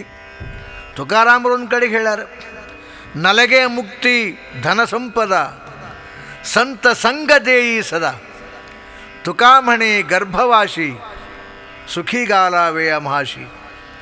ಹುಟ್ಟಿಸು ನನ್ನ, ಇನ್ನೂ 1000 ಸರ್ತಿ ಹುಟ್ಟಿಸು, ಹುಟ್ಟಾಕ ನಾವು ಅಲ್ಲಿ ಅನ್ನೋದಿಲ್ಲ, ಬೇಕಾದಷ್ಟು 1000 ಸರ್ತಿ ಹುಟ್ಟಿಸು, ಆದರೆ ಸಂತರ ಸಂಘವನ್ನು ಕೊಟ್ಟು ಹುಟ್ಟಿಸು, ಸಾಧುಗಳ ಸಂಘವನ್ನು ಕೊಟ್ಟು ಹುಟ್ಟಿಸು, ಸತ್ಪುರುಷರ ಸಂಘವನ್ನು ಕೊಟ್ಟು ಇನ್ನೂ 1000 ಸರ್ತಿ ನೀವು ಹುಟ್ಟಿಸಿದ್ರೂ ಕೂಡ ನಾವು ಅಲ್ಲಿ ಅನ್ನೋದಿಲ್ಲ ಅಂತ ಹೇಳ್ಯಾರಂತ. ಹಂಗೆ ಸಜ್ಜನರ ಸಂಘ ಅದು ಯಾವಾಗಲೂ ಉತ್ತಮೋತ್ತಮವಾಗಿರ್ತಕ್ಕಂಥದ್ದು, ಮನುಷ್ಯನನ್ನು ಎತ್ತರ ಮಟ್ಟಕ್ಕೆ ಒಯ್ತಕ್ಕಂಥದ್ದು. ಇಂಥ ಸಂಘವನ್ನು ನೀನು ಮಾಡು, ಇಂಥ ಸಂಘವನ್ನು ಮಾಡು, ದುಸ್ಸಂಗವನ್ನು ಮಾಡಬೇಡ.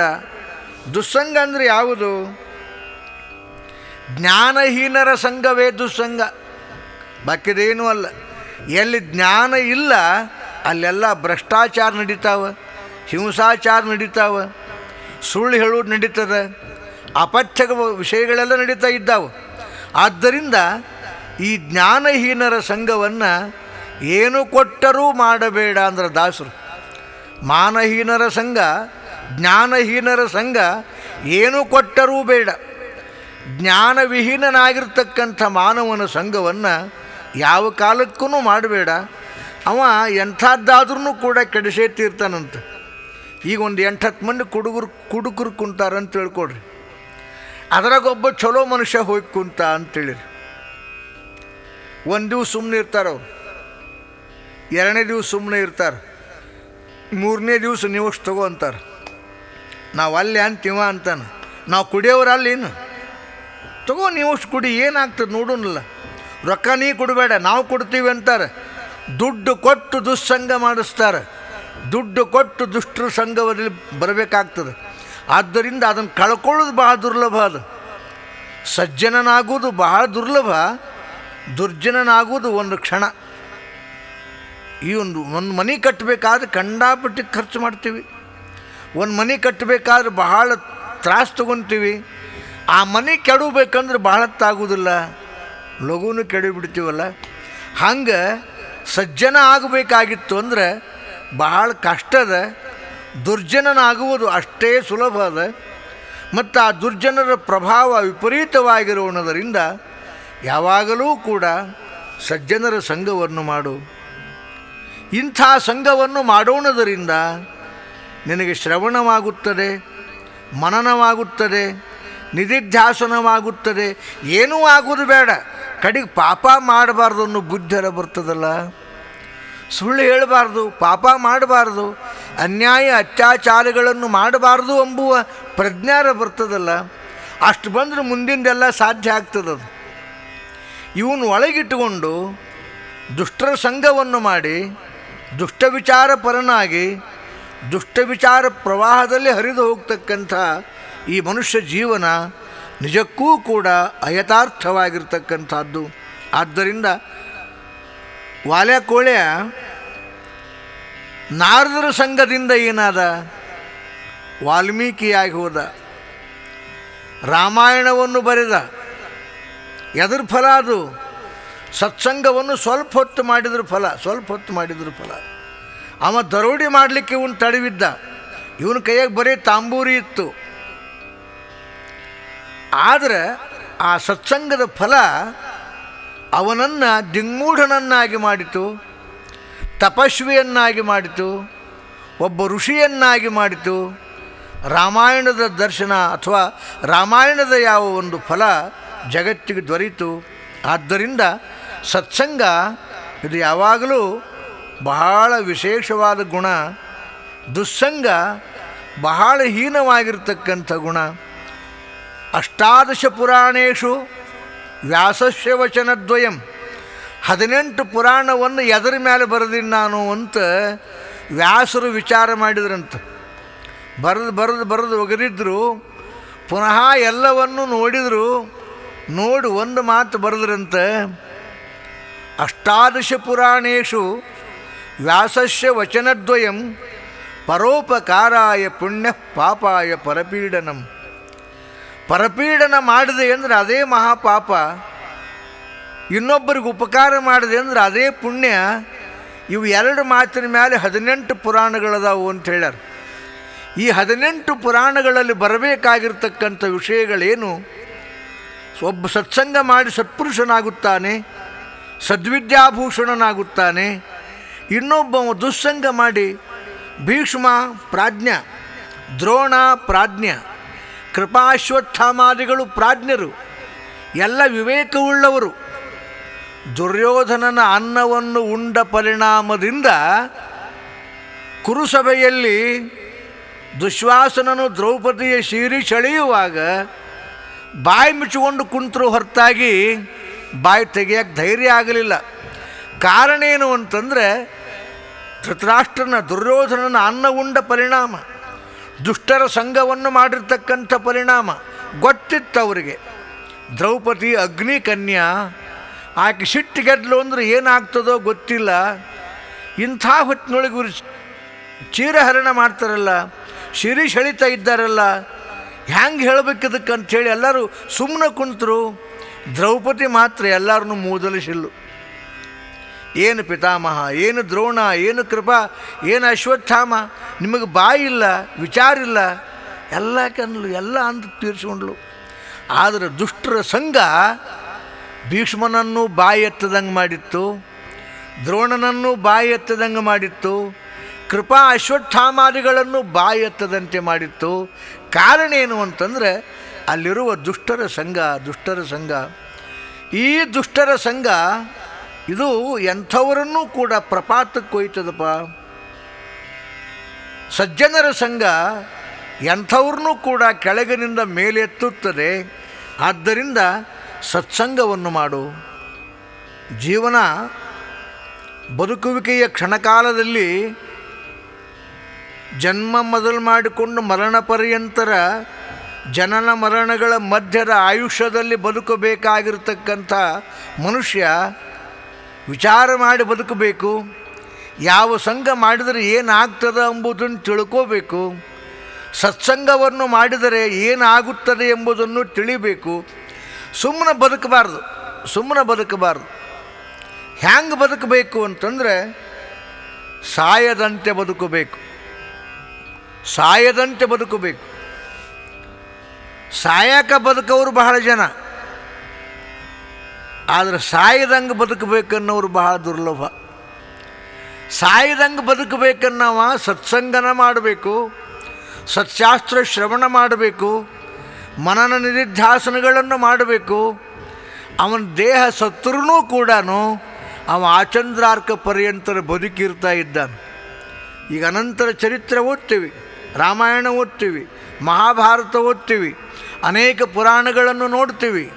ಅವ್ರ ಹೆಸರುಗಳು ಎಷ್ಟು ಅಜರಾಮರವಾಗಿ ಉಳಿದಾವೆ. ಅವ್ರ ಜೊತೆಗೆ ದುಷ್ಟರು ಪುರಾಣಗಳು ಉಳಿದಾವ. ಎಲ್ಲರೂ ಛೀ ಮಾಡ್ತಾರೆ, ಎಲ್ಲರೂ ಹಳಿ ಅಂತಾರೆ. ಆವಾಗ ಹಳಿ ಅನಿಸ್ಕೊಂಡವರು ಈಗೂ ಹಳಿ ಅನಿಸ್ಕೊತಾರೆ, ಆವಾಗ ಸೈ ಅನಿಸ್ಕೊಂಡವರು ಈಗೂ ಸೈ ಅನಿಸ್ಕೊತಾರೆ. ಆದ್ದರಿಂದ ಯಥಾರ್ಥವಾಗಿರ್ತಕ್ಕಂಥ ಸಂಘವನ್ನು ಮಾಡಿ ಮನುಷ್ಯ ತನ್ನ ಬದುಕು ಸಾಗಿಸಬೇಕು ಹೊರತು ಸುಮ್ಮನೆ ಬದುಕೋದ್ರಿಂದ ಏನು ಪ್ರಯೋಜನ ಇಲ್ಲ. ಏನು ಬದುಕು ಮಾಡ್ಯ ನೀವು? ಭಾಳ ದೊಡ್ಡ ಮನೆ ಕಟ್ಸ್ಯಾನ, ಲಕ್ಷಗಟ್ಟಲೆ ದುಡ್ಡು ಗಳಿಸ್ಯಾನ, ಕೋಟಿಗಟ್ಟಲೆ ಗಳಿಸ್ಯಾನ, ಬೇಕಾದಷ್ಟು ಮನೆ ತುಂಬ ಹೊನ್ನು ಹಣ ಎಲ್ಲ ಇದೆ. ಆದರೆ 2 ದೋತ್ರ ಒಮ್ಮಲೆ ಉಡ್ತಾನೇನು? 2 ಚಣ್ಣ ಒಮ್ಮಲೆ ಹಾಕ್ಕೊತಾನೇನು? ಹಾಕೋದಿಲ್ಲ, ಒಂದೊಂದು ಹಾಕ್ಕೋಬೇಕಂತಾನಷ್ಟ. ಭಾಳ ಧನ ಸಂಗ್ರಹ ಅದಪ್ಪ, ಭಾಳ ಧಾನ್ಯಗಳಿದ್ದಾವಂತಂದ್ರೆ ದಿವ್ಸಕ್ಕೆ 1 ಚೀಲ ಅಕ್ಕಿ ಅನ್ನ ಊಟ ಮಾಡ್ತಾನೇನು? ಎಷ್ಟು ಉಣ್ಬೇಕು ಅಷ್ಟೇ, ಒಂದು ಮುಷ್ಟಿ ಅನ್ನ ಊಟ ಮಾಡ್ತಾನೆ. ದೊಡ್ಡ ಮನೆ ಕಟ್ಸ್ಯಾನಂತಂದ್ರೂ ಎಷ್ಟ್ರಾಗದನವ? 3.5 ಮೊಳ ಜಗದೊಳಗದನು. ಎಷ್ಟು ಉಣ್ಬೇಕು ಅಷ್ಟೇ ಉಣ್ತಾನ, ಎಷ್ಟು ಉಡಬೇಕು ಅಷ್ಟೇ ಉಡ್ತಾನ, ಎಷ್ಟರಾಗಿರಬೇಕು ಅಷ್ಟರಾಗ ಇರ್ತಾನ. ಎದ್ದು ಹೋಗ್ಬೇಕು ಎದ್ದು ಹೋಗ್ತಾನೆ. ಎದ್ದು ಹೋಗೋದಂತೂ ಗ್ಯಾರಂಟಿನೇ, ಎದ್ದು ಹೋಗೋದಂತೂ ತಪ್ಪಿಸ್ಲಿಕ್ಕೆ ಯಾರಿಗೂ ಆಗೋದಿಲ್ಲ. ಎದ್ದು ಹೋಗೋದ್ರೊಳಗನ ಜಗತ್ತಿನ ಸ್ಮರಿಸುವಂಗೆ ಬದುಕು, ಸ್ಮರಿಸುವಂಗೆ ಬದುಕು. ಕಬೀರ್ ಹೇಳ್ತಾನೆ, ನೀ ಹುಟ್ಟುವಾಗ ಜಗತ್ತು ನಗುತ್ತಿರಲಿ, ನೀನು ಅಳುತ್ತಿರಲಿ. ಜಗತ್ತು ನಗುತ್ತಿರಲಿ, ನೀನು ಅಳುತ್ತಿರಲಿ. ಗಂಡು ಹುಟ್ಟುತ್ತೀವಿ ಅಂಥೇಳಿ ಊರು ತುಂಬ ಪೇಡೆ ಹಂಚಿ ನಗುತ್ತಿರಲಿ.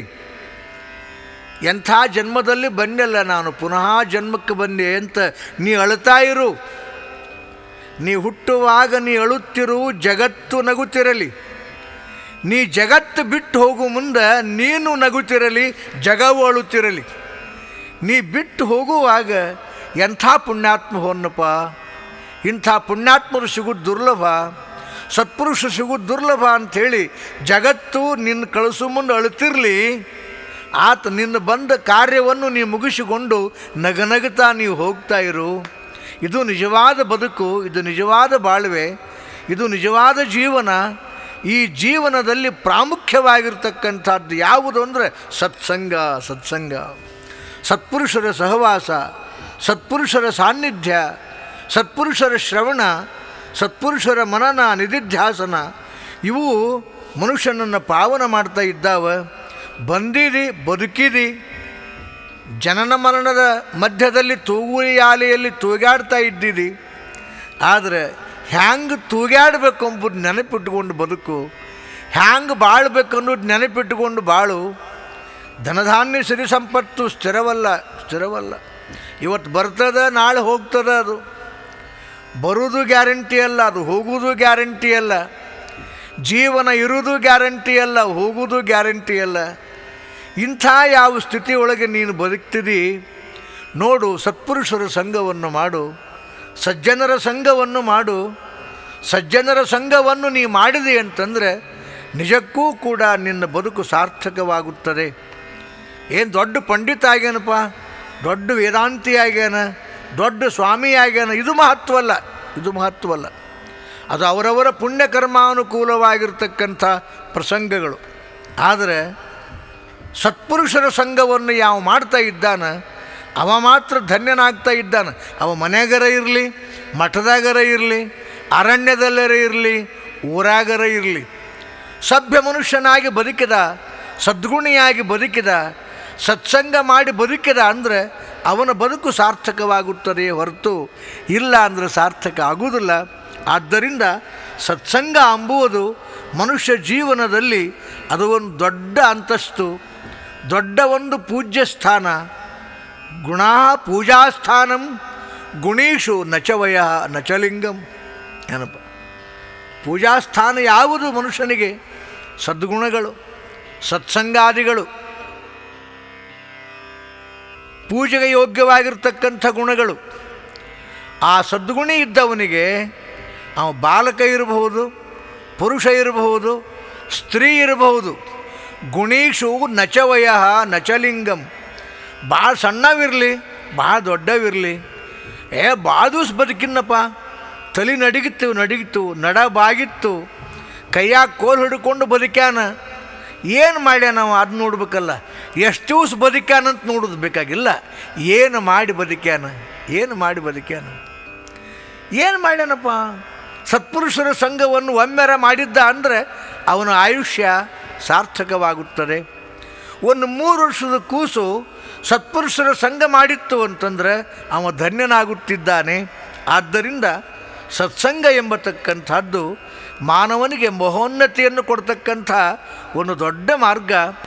ಆ ಸತ್ಪುರುಷರ ಸಂಘವೇ ನಿಜವಾದ ಮನುಷ್ಯನ ಜೀವನ. ಈ ಸತ್ಸಂಗವು ಎಲ್ಲಿ ಕೊರತೆಯಾಗುತ್ತದೆ ಅಲ್ಲೆಲ್ಲ ಶುರುವಾಕ್ಕವ ನೋಡ್ರಿ. ಒಬ್ಬ ವೇಶ್ಯಾಸ್ತ್ರೀ ಮನೆ ಎದುರಿಗೆ ಒಂದು ಆಶ್ರಮ ಇತ್ತು.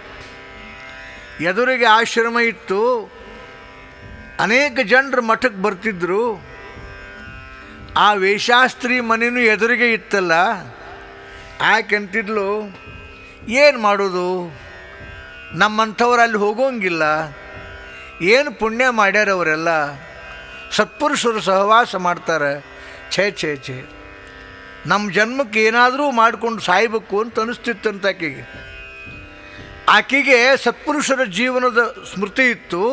ಈ ಸನ್ಯಾಸಿಗಳು ಏನು ಮಾಡ್ತಿದ್ರು ಅಂದರೆ, ಆಕೆ ಮನೆಗೆ ಬರೋವ್ರನ್ನ ಹೋಗೋವ್ರನ್ನ ಕೌಂಟ್ ಮಾಡ್ತಿದ್ದವ.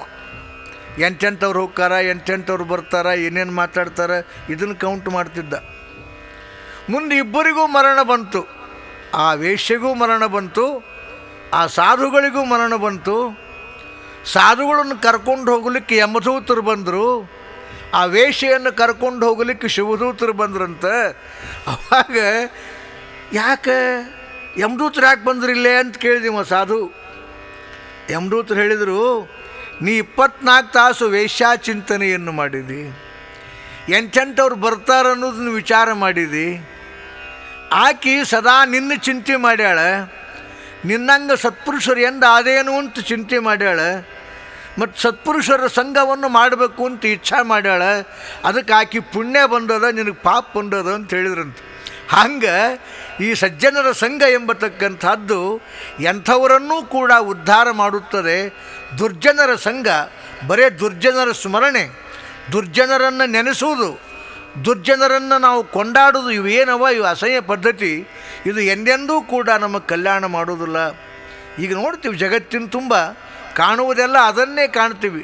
ಭ್ರಷ್ಟಾಚಾರ, ಹಿಂಸಾಚಾರ, ಅತ್ಯಾಚಾರ, 108 ಗಲಾಟೆಗಳನ್ನು ಅವ್ರನ್ನ ಮತ್ತೆ ಹೊಗಳ್ತೀವಿ ನಾವು. ಏನಪ್ಪ ಹೊಗಳ್ತೀವಿ, ಹೊಗಳಿ ಏನಪ್ಪ ಒಂದು ಕೆಲಸ ಆದೀತು ಅಂತ ಹೊಗಳ್ತಾರೆ ಅಷ್ಟೇ. ದುಷ್ಟರ ಸಂಘವನ್ನು ಮಾಡಬೇಡ, ದುಷ್ಟರನ್ನು ಹೊಗಳಬೇಡ, ದುಷ್ಟರನ್ನು ಯಾವಾಗಲೂ ಕೂಡ ಸಾಮೀಪ್ಯ ಬರಗೊಡಬೇಡ. ಸತ್ಸಂಗವನ್ನು ಮಾಡು. ಉಣ್ಲಿಕ್ಕೆ ತುತ್ತು ಅನ್ನ ಸಿಗಲಿಕ್ಕಿಲ್ಲ, ಇರಲಿಕ್ಕೆ ಮನೆ ಸಿಗಲಿಕ್ಕಿಲ್ಲ, ಉಡ್ಲಿಕ್ಕೆ ಅರಿವು ಸಿಗಲಿಕ್ಕಿಲ್ಲ. ಸತ್ಪುರುಷನಾಗಿ ಬದುಕ್ತಿದ್ದಿ, ಸತ್ಸಂಗವನ್ನು ಮಾಡು. ಈಗ ನಾವು ಅಂತೀವಿ ಏನಂತೆ, ಏನಪ್ಪ ಏನು ಖರೆ ಹೇಳಿ ಏನು ಮಾಡೋದು, ಏನು ಸತ್ಯ ಹೇಳಿ ಏನು ಮಾಡೋದು, ಸತ್ಪುರುಷರ ಸಂಘ ಮಾಡಿ ಏನು ಮಾಡೋದು, ನಮಗೆ ದೇವ್ರ ತುತ್ತು ಅನ್ನ ಕೊಡುವಲ್ಲ, ನಮಗೆ ಹೊಟ್ಟೆ ತುಂಬ ಊಟ ಆಗುವಲ್ದು. ಅವ ಬೆಳತನಕನೂ ಅದೇ ವಿಚಾರ ಮಾಡ್ತಾನೆ. ಮುಂಜಾನೆದ್ದು ಕತ್ತಿ ಮಸದು ಕಿಶೆದಾಗ ಇಟ್ಟುಕೊಂಡು ಸಂಜೆ ತನಕನೂ ಇನ್ನೊಬ್ಬರು ತಲೆನ ಬೋಳಿಸ್ತಾನೆ. ಅವಾಗ ಎಷ್ಟು ಮನ್ಯಾಗ ಧನ ಸಂಪತ್ತು, ಎಂಥ ಮನೆ ಕಟ್ಸ್ಯಾನ, ಎಂಥ ಕಾರ್ ತಗೊಂಡಾನ, ಎಂಥ ಊಟ ಮಾಡ್ತಾನೆ.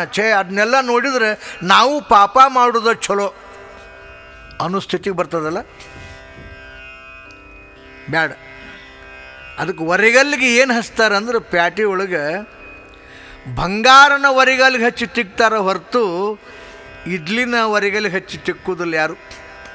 ಹಂಗೆ ಯಾರಲ್ಲಿ ಸತ್ವಗುಣ ಸಂಭೂತವಾದ ವೃತ್ತಿಗಳಿದ್ದಾವ, ಯಾರಲ್ಲಿ ಸತ್ವಗುಣ ಪ್ರಕಟವಾಗಿದೆ, ಅದೇ ಪರಮಾತ್ಮನ ಪರೀಕ್ಷೆಗೆ ಗುರಿಯಾಗುತ್ತದೆ. ಯಾವುದೋ ಒಗಿಬೇಕಾದದ್ದು ಒಂದು ಇಡ್ಲಿ ತುಂಡು, ಒಗಿಬೇಕಾದದ್ದು ಒಂದು ಕೆಬ್ಬಣ ತುಂಡು, ಅದನ್ನು ಹೊರಗಲಿಗೆ ಯಾರೂ ಹಚ್ಚೋದಿಲ್ಲ. ಅದ್ರ ಬಗ್ಗೆ ನೀ ತಲೆ ಕೆಡಿಸ್ಕೋಬೇಡ. ನೀ ಉತ್ತಮನಾಗಿ ಬದುಕು, ಉತ್ತಮರ ಸಂಘವನ್ನು ಮಾಡು. ಮತಿಗೆ ಮಂಗಲವೀವುದಾವುದು. ನಿಜಗುಣರು ಹೇಳ್ತಾರೆ, ಬುದ್ಧಿಗೆ ಮಂಗಲ ಯಾವಾಗ ಬರ್ತದಪ್ಪ ಅಂತಂದ್ರೆ ಉತ್ತಮರ ಸಂಘದಿಂದ ಬರ್ತದಂತ. ಉತ್ತಮರ ಸಂಘದಿಂದ ಅಧಮರ ಸಂಘದಿಂದ ಮತಿ ಮಲಿನವಾಗುತ್ತದೆ, ಉತ್ತಮರ ಸಂಘದಿಂದ ಮತಿ ಬೆಳೆಯುತ್ತದೆ, ಪವಿತ್ರವಾಗುತ್ತದೆ.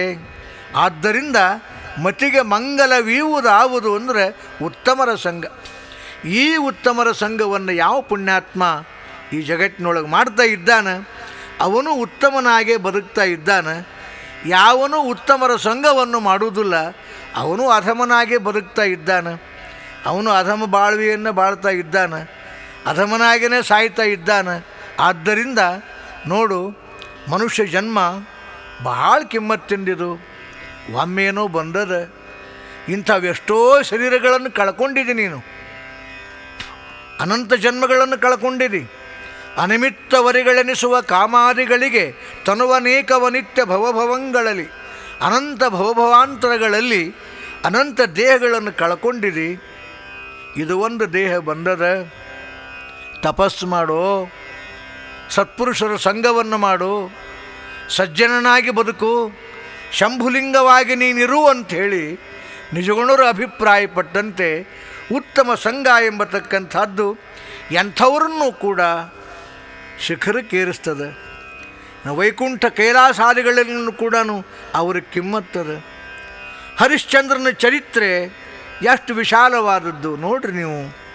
ಎಂಥ ಕಷ್ಟಪಟ್ಟ, ಏನೇನೋ ಮಾಡಿದ, ಸತ್ಯವನ್ನು ಬಿಡಲಿಲ್ಲ, ಸತ್ಸಂಗವನ್ನು ಬಿಡಲಿಲ್ಲ. ಸತ್ಸಂಗ ಅಂದರೆ ಏನು? ಸತ್ಯವನ್ನು ಯಾವನು ತಿಳಿದಿರುವನೋ ಅವನ ಸಂಘ ಮಾಡುವುದೇ ಸತ್ಸಂಗ.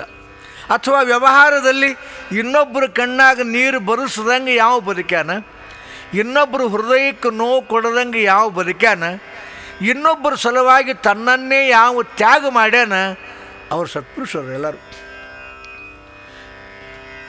ಪೂಜಾ, ತಪಸ್ಸು, ಯೋಗ ಭಾಳ ಮಾಡೋಕ್ಕೆ ಹೋಗಬೇಡ ನೀನು. ಮಾಡ್ತಿದ್ರೆ ಮಾಡೋದಕ್ಕೇನು ತಕರಾರಿಲ್ಲ. ಒಳಗೆ ನೀ ಪೂಜಾ ಮಾಡ್ತಿದ್ದಿ, ಹೊರಗೆ ಇನ್ನೊಬ್ಬರು ದೀನ ದಲಿತರ ಕಣ್ಣಿನಲ್ಲಿ ನೀರು ತರಿಸ್ತಿದ್ದಿ. ನೀ ಎಷ್ಟು ಗಂಟೆ ಹೊಡೆದ್ರೂ ದೇವ್ರು ನಿಂಗೆ ಒಲಿಯೋದಿಲ್ಲೋ, ಎಷ್ಟು ನಗಾರಿ ಬಡಿದ್ರೂ ನಿಂಗೆ ದೇವರು ಒಲಿಯೋದಿಲ್ಲ. ಇನ್ನೊಬ್ಬರಿಗೆ ನೋವು ಕೊಡಬೇಡ, ಇನ್ನೊಬ್ಬರಿಗೆ ಹಿಂಸೆ ಕೊಡಬೇಡ, ಇನ್ನೊಬ್ಬರಿಗೆ ಅಲ್ಲದ್ದನ್ನು ಮಾತಾಡಬೇಡ, ಇನ್ನೊಬ್ಬರಲ್ಲಿ ಇದ್ದ ಅಲ್ಲದ್ದನ್ನು ಸ್ಮರಿಸಬೇಡ. ಸತ್ಸಂಗವನ್ನು ಮಾಡು, ಸತ್ಪುರುಷನಾಗಿ ಬದುಕು, ಸಜ್ಜನನಾಗಿ ಬದುಕು. ಇದೇ ನಿಜವಾದ ಬದುಕು, ಇದೇ ಮಾನವ ಜೀವನದ ಸಾರ್ಥಕತೆ. ಈ ಮಾನವ ಜೀವನದ ಸಾರ್ಥಕತೆಯನ್ನು ಮಾಡಿಕೊಳ್ಳಿಲ್ಲ ಅಂತಂದರೆ ನೀ ಮನುಷ್ಯನಾಗಿ ಬಂದದ್ದೂ ಕೂಡ ಏನು ಸಾರ್ಥಕ ಅಲ್ಲ. ಮಾನವ ಜನ್ಮ ಬಹಳ ಕಿಮ್ಮತ್ತಿಂದು. ಕಿಮ್ಮತ್ತಿನ ಮಾನವ ಜನ್ಮದಲ್ಲಿ ಬಂದು ಕಿಮ್ಮತ್ತಿಂದ ಮಾಡಬೇಕು ಹೊರತು ಕಿಮ್ಮತ್ತಿಲ್ಲದ್ದು ಮಾಡಲಿಕ್ಕೆ ಹೋಗಬಾರ್ದು. ರತ್ನ ಒಯ್ದು ಬದನೆಕಾಯಿ ತಗೊಳ್ಳೋ ಸಲುವಾಗಿ ರತ್ನ ಮಾರಬಾರ್ದು. ರತ್ನದ ಕಿಮ್ಮತ್ತು ರತ್ನಕ್ಕೆ ಇರ್ತದೆ, ಬದನೆಕಾಯಿ ಕಿಮ್ಮತ್ತು ಬದನೆಕಾಯಿಗೆ ಇರ್ತದೆ. ರತ್ನ ತಗೊಂಡು ಹೋಗಿ ಬದನೆಕಾಯಿಗೆ ಮಾರಾಟ ಮಾಡಬೇಡ. ಅತೀ ಕಿಮ್ಮತ್ತಿನ ಮನುಷ್ಯ ಜನ್ಮ ತೆಗೆದುಕೊಂಡು ಬಂದು ಅಲ್ಲದ ಕೆಲಸಕ್ಕಾಗಿ ಬಳಸಬೇಡ, ಅಲ್ಲದ ಕೆಲಸಕ್ಕಾಗಿ ಅದನ್ನು ವಿನಿಯೋಗಿಸಬೇಡ, ಅಲ್ಲದ್ದನ್ನು ಮಾಡಬೇಡ. ಯಾಕಂದರೆ ಪಡೆದಪವಾದದಿಂ ಮರಣಮಿನ್ನುಂಟೆ. ಸತ್ಸಂಗವನ್ನು ಮಾಡೋದು ಬಿಟ್ಟು ಜಗತ್ತಿನ ಅಪವಾದ ತೆಗೆದುಕೊಳ್ಳತಕ್ಕಂಥ ಏನಾದರೂ ಒಂದು ಅಲ್ಲದ ಕಾರ್ಯವನ್ನು ನೀ ಮಾಡಿದಿ, ದುಷ್ಟರ ಸಂಘದ ಮುಖಾಂತರವಾಗಿ ನೀ ಏನಾದರೂ ಒಂದು ದುಷ್ಟ ಕೆಲಸವನ್ನು ಮಾಡಿದೆ ಅಂತಂದರೆ ಅದಕ್ಕಿಂತ ಹೆಚ್ಚಿನ ಮರಣ ಜಗತ್ತಿನೊಳಗಿಲ್ಲ. ಅದಕ್ಕೆ ಪಡೆದಪವಾದದಿಂ ಮರಣಮಿನ್ನುಂಟೆ. ಅಪವಾದವನ್ನು ಪಡೆಯುವುದಕ್ಕಿಂತಲೂ ಸತ್ತು ಹೋಗುವುದು ಚಲೋ, ಅದಕ್ಕಿಂತ ದೊಡ್ಡ ಮರಣ ಇನ್ಯಾವುದೂ ಇಲ್ಲ. ಅದಕ್ಕೆ ಬದುಕಿ ಸಾಯಬೇಡ, ಸತ್ತು ಬದುಕು. ಬದುಕಿ ಸಾಯಬೇಡ, ಸತ್ತು ಬದುಕು. ನೀ ಸತ್ಸಂಗ ಜರ್ ಮಾಡಲಿಲ್ಲ, ಸತ್ಪುರುಷರ ಸಹವಾಸ ಮಾಡಲಿಲ್ಲ ಅಂದರೆ ನೀ ಬದುಕಿದ್ರೂ ಸತ್ತಂತೇನೆ, ಸತ್ತಂತೇನೆ. ಭಾಳ ಮಂದಿ ಗೌರವ ಕೊಡ್ಬೋದು, ಭಾಳ ಮಂದಿ ಮಾನ ಮನ್ನಣೆ ಮಾಡ್ಬೋದು, ಭಾಳ ಮಂದಿ ನಿನ್ನ ಕೊಂಡಾಡಬಹುದು. ಆದರೆ ವೇದಾಂತ ದೃಷ್ಟಿಯಲ್ಲಿ ನೀ ಸತ್ತಿದಿ, ಸುಮ್ಮನೆ ಬದುಕಿದೆ ಅಷ್ಟೇ ಏನಪ್ಪ. ಆದ್ದರಿಂದ ಬದುಕಿ ಸಾಯಬೇಡ, ಸತ್ತು ಬದುಕು. ಶರೀರ ಒಮ್ಮೆ ಹೋಯಿತು ಅಂತಂದರೆ ನಿನ್ನ ನೆನಪು ಉಳಿಬೇಕು ಜಗತ್ತಿಗೆ. ಏನು ಪುಣ್ಯಾತ್ಮಿದ್ನಪ್ಪ, ಎಂಥ ಸತ್ಪುರುಷ, ಎಂಥವನು ಕಳ್ಕೊಂಡ್ವಿ, ಏನು ನಮ್ಮ ದುರ್ಭಾಗ್ಯ ಅನ್ನುವಷ್ಟರ ಮಟ್ಟಿಗೆ ನಿನ್ನ ಸ್ಥಿತಿ ಆಗಬೇಕು ಹೊರತಾಗಿ ಏನಪ್ಪ ಸಜ್ಜನನು ಸತ್ತರೆ ಒಂದು ನಮೂನಿ, ದುರ್ಜನನು ಸತ್ತರೆ ಒಂದು ನಮೂನಿ. ದುರ್ಜನ ಸತ್ತ ಅಂದರೆ ಏನಂತಾರೆ ಜನರು? ದೇವ್ರ ಲಘು ಒಯ್ದವನ್ನ ಭಾಳ ಚಲೋ ಆಯ್ತು, ಇನ್ನೊಂದು ಸ್ವಲ್ಪ ಇದ್ನ ಅಂದ್ರೆ ಇನ್ನು ಯಾವ ಊರು ಕಡಿಸ್ತಿದ್ನೋ, ಯಾವ ಓಣಿ ಕಡಿಸ್ತಿದ್ನೋ, ಯಾವ ದೇಶ ಕಡಿಸ್ತಿದ್ನೋ, ಏನು ಮಾಡ್ತಿದ್ನೋ ಏನೋ, ದೇವ್ರ ಲಘು ಒಯ್ದಾನ ಚಲೋ ಅಂತ ಅನ್ಬೇಕಾಗ್ತದೆ. ಸಜ್ಜನ ಸತ್ತ ಅಂದರೆ ಊರು ಜನರು ಮರಗ್ತಾ ಇದ್ದಾರೆ. ಒಬ್ಬ ಮಹಾತ್ಮ ಇದ್ದ, ಸಜ್ಜನ ಇದ್ದ, ಸತ್ಪುರುಷ ಇದ್ದ, ನಮ್ಮ ಮಧ್ಯದಲ್ಲಿ ಅವ ಇದ್ದ, ಎಂಥವನು ಕಳ್ಕೊಂಡಿವಪ್ಪ ಅನ್ನುವಷ್ಟರ ಮಟ್ಟಿಗೆ ಈ ಜೀವನದಲ್ಲಿ ಅವನ ಚರಿತ್ರಾರ್ಹ ನಮ್ಮ ಮನುಷ್ಯನಾಗ್ತಾ ಇದ್ದಾನೆ. ಆದ್ದರಿಂದ ಈ ಮಾನವ ಜೀವನ ಇದು ಕಿಮ್ಮತ್ತಿನ ಜೀವನ.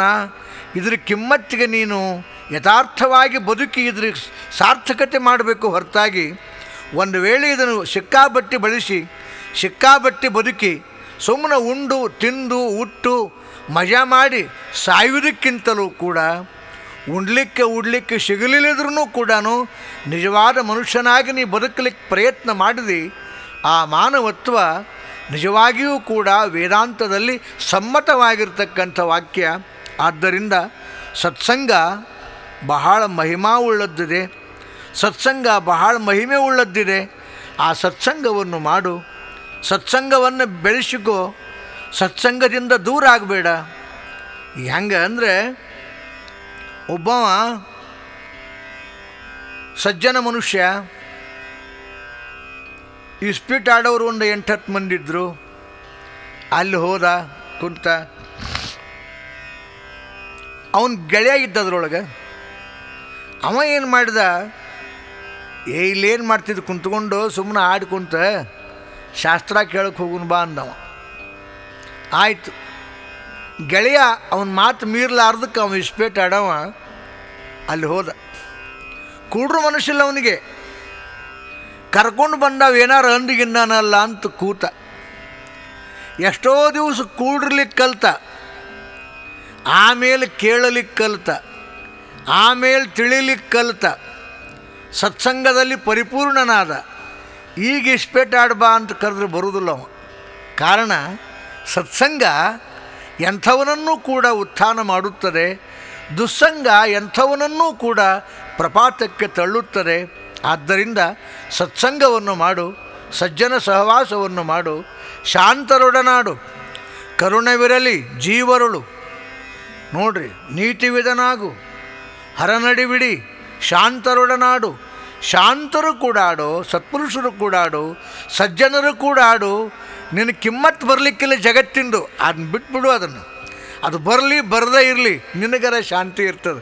ನಾ ಪಾಪ ಮಾಡಿಲ್ಲ, ನಾನು ಅನ್ಯಾಯ ಮಾಡಿಲ್ಲ, ನಾ ಸತ್ಸಹವಾಸ ಮಾಡೀನಿ ಅನ್ನುವ ಆನಂದ ನಿನಗಿರ್ತದೆ. ಜಗತ್ತಿಗೆ ಅದು ವಿಪರೀತವಾಗಿ ತೋರಿದ್ರೂ ಕೂಡ ಸ್ವಾಮಿ ವಿವೇಕಾನಂದರು ಒಂದು ಮಾತು ಹೇಳ್ಯಾರೆ, ನಾನು ಒಳ್ಳೆಯವನೆಂಬ ಆತ್ಮವಿಶ್ವಾಸ ನನಗಿದ್ದರೆ 3 ಕಣ್ಣಿನವನು ಬಂದರೂ ಹೆದರುವ ಅವಶ್ಯಕತೆ ಇಲ್ಲ. ನಾವು ಒಳ್ಳೆಯವರೆಂಬತಕ್ಕಂಥ ಆತ್ಮವಿಶ್ವಾಸ ನಮಗೆ ಬೇಕು. ನಾವು ಒಳ್ಳೆಯವರಿದ್ದೀವಿ ಎಂಬತಕ್ಕಂಥ ಆತ್ಮವಿಶ್ವಾಸ ನಮ್ಮಲ್ಲಿ ಯಾವಾಗ ಬಲಿತದೆ, ಅದು ಸತ್ಸಂಗದಿಂದ ಬಲಿತದೆ, ಅದು ಸತ್ಸಹವಾಸದಿಂದ ಬಲಿತದೆ. ಇಂಥ ಸತ್ಸಹವಾಸವನ್ನು ನಾವು ನೀವೆಲ್ಲರೂ ಮಾಡೋಣ. ಕಿಮ್ಮತ್ತಿನ ಮಾನವೀಯತೆಯನ್ನು ಬೆಳೆಸೋಣ, ಅದರ ಸಾರ್ಥಕತೆಯನ್ನು ಮಾಡಿಕೊಳ್ಳೋಣ. ಸಜ್ಜನರಾಗಿ, ಸತ್ಪುರುಷರಾಗಿ, ಶಾಂತರಾಗಿ ಒಡನಾಡೋಣ. ಅಂಥ ಒಂದು ಬುದ್ಧಿಯನ್ನು ಸದ್ಗುರುನಾಥ ನಮ್ಮ ನಿಮ್ಮೆಲ್ಲರಿಗೆ ಕೊಡಲಿ ಅಂತ ಹೇಳಿ ಭಾವಿಸಿ ಇವತ್ತಿನ ವಿಷಯಕ್ಕೆ ವಿರಾಮ ಕೊಡೋಣ.